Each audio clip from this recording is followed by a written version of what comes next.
കൂടി ഞാൻ സോഷ്യൽ മീഡിയയിലും വീഡിയോയിലും എല്ലാം നിർത്തുകയാണ്. ഇത് രണ്ടാൾക്കാർ വന്നാണ്ട് ഇന്ന് ക്യാമറ കൊണ്ട് വന്നാണ്ട് അടിച്ചു പൊട്ടിച്ചിട്ടേ എന്റെ ഫാമിലി ഉള്ളത്. പൈസ കൊടുത്തോ?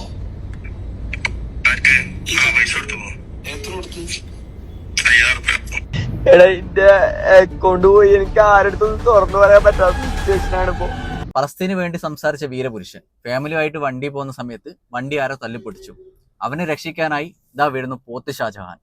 കുറച്ച് മസില്, കുറച്ച് ശരീരം, വണ്ണമൊക്കെ ഉണ്ട്. ബോഡി ഷേമിങ് ചെയ്തല്ല, നമുക്ക് കാണിച്ചിടുന്നതാണ്. അവസാനം ആ വണ്ടി തല്ലിപ്പൊട്ടിക്കാൻ നോക്കിയ ആളെ കണ്ടെത്തി ഇവര് പിടിച്ച് തല്ലി. ഇതായിരുന്നു ബ്രേക്കിംഗ് ന്യൂസ് 2 ദിവസത്തെ. ഇപ്പൊ കിടന്ന് മോങ്ങണം. അഖിൽമാരാർ പറഞ്ഞൊരു വാക്കുണ്ട്, ആട്ടിൻ തോലിട്ട ചെന്നായകൾ. അത് ഞാൻ കടമെടുത്തോണ്ട് പറയാണ്. അവിടെ നീയൊക്കെ ആ അഖിൽമാരാറുടെ വീട്ടിലിരിക്കുന്ന കുഞ്ഞുങ്ങളെ വരെ പറഞ്ഞില്ലടാ ഈ പലസ്തീൻ വിഷയത്തിൽ എടുത്തിട്ടില്ലേ? ഞങ്ങളെ മണ്ടന്മാരാക്കി. അഖിൽമാരാർ ചവിട്ടിത്താത്ത നോക്കി.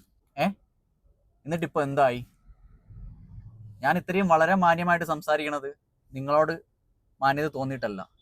ഈ വീഡിയോ കാണുന്ന കുറച്ച് ആൾക്കാരുണ്ടല്ലോ, അവർക്ക് മാന്യത കൊടുക്കുന്നതാണ്, അല്ലാണ്ട് നിങ്ങൾക്ക് തരുന്നതല്ല. സൊസൈറ്റിനോട് ഞാൻ ഒരു കാര്യം പറയാൻ ആഗ്രഹിക്കുന്നുണ്ട്.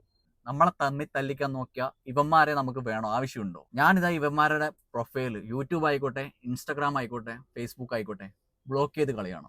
എനിക്ക് ഇവന്മാരുടെ റീൽസോ അല്ലെങ്കിൽ ഇവന്മാരുടെ ഒരു പേര് പോലും എനിക്ക് കാണണ്ട. നമ്മളെ തല്ലിച്ച് ഈ ഡ്രാമ കളിച്ചത് ഇവരെന്തിനാ?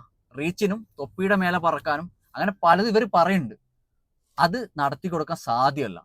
നമ്മളെല്ലാവരും അങ്ങോട്ടും ഇങ്ങോട്ടും സ്നേഹിച്ചും നിലപാടുകളുണ്ടെങ്കിൽ നിലപാട് പറഞ്ഞു, അതിൽ വിയോജിപ്പുണ്ടെങ്കിൽ അത് തിരുത്തിയും നമ്മൾ സംസാരിക്കും. അല്ലാണ്ട് ആരെയും തല്ലിക്കാൻ നോക്കില്ല. അത് ഒരു റീച്ചിന് വേണ്ടിയിട്ടാണെങ്കിലും ഒരു കണ്ടന്റിന് വേണ്ടിയിട്ടാണെങ്കിലും. പക്ഷെ ഇവന്മാരെ നമ്മൾ സൂക്ഷിക്കണം. ഇവന്മാരെ എടുത്ത് കളയണം. എന്താ ഞാൻ നിങ്ങളുടെ മുമ്പിൽ വെച്ച് ബ്ലോക്ക് ചെയ്യണം. ഇവന്മാരെ ബ്ലോക്ക് ചെയ്യണം. എനിക്ക് കാണണ്ട.